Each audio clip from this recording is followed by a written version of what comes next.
Hi అండి. సాయంత్రం టైంలో ఒక్కొక్కసారి స్వీట్ చేయాలని అనిపిస్తుంది కదండీ! ఇలా సింపుల్‌గా ఒకసారి చేసేయండి. మీకెలా వచ్చిందో నాకు కామెంట్ చేయండి. నేను కప్పు గోధుమ పిండికి అరకప్పు గోధుమ నూక తీసుకున్నాను. కొంచెం తక్కువైనా పర్వాలేదు. చిటికెడు సాల్ట్ వేసుకోవాలి. మరిగించి చల్లార్చిన పాలు ఉంటాయి కదండీ! అవి ఒక కప్పు వేసుకోండి.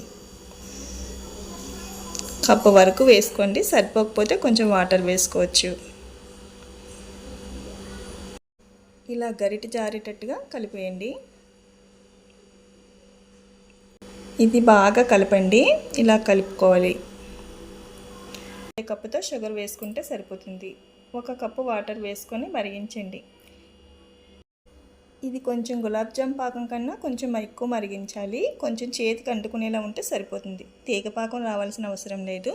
ఇలా కళాయిలో ఆయిల్ వేసుకొని నెమ్మదిగా వేసేయండి. రౌండ్గా వస్తుంది.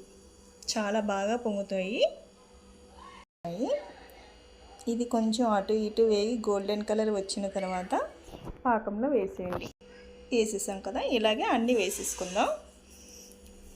చూసారు కదా, చాలా బాగా వచ్చాయి. మరి మీకు ఎలా వచ్చాయో కామెంట్ చేయండి. నచ్చితే లైక్ చేయండి, సబ్స్క్రైబ్ చేసుకోండి, బెల్ ఐకాన్ ఆన్లో ఉంచుకోండి. Thanks for watching.